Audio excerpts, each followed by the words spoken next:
Finding stock earnings reports in TradingView is really about knowing where the earnings information sits and how it connects back to the chart. Earnings data can be viewed through the chart itself, through the earnings calendar, or through the company's market page, depending on whether you want a quick event marker or a more detailed financial breakdown.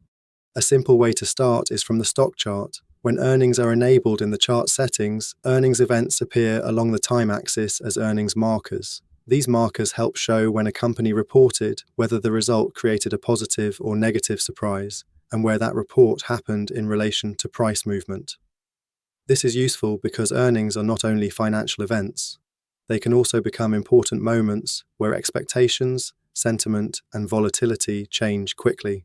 For a broader view, the earnings calendar gives you a more organized way to track upcoming and recent reports across different stocks. It helps you see which companies are reporting, when the report is expected, and which names may be more active around that period. This is useful during earnings season, when many companies report within a short window and traders may want to compare events across sectors or watch lists.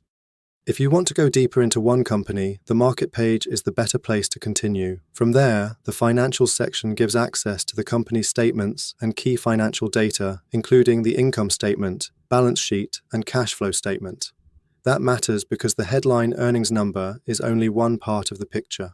Revenue, margins, cash flow, debt levels, and guidance can all influence how the market responds after the report. It is also worth paying attention to the report date. Some dates are confirmed, while others can be estimates based on historical reporting patterns. When a date is approximate, it should be treated as a planning reference rather than a guaranteed release date. That distinction matters if you are preparing around a specific earnings event.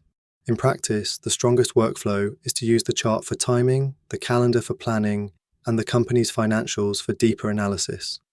That gives you a cleaner way to see when earnings are due, how price reacted before and after previous reports, and whether the numbers support the broader market reaction.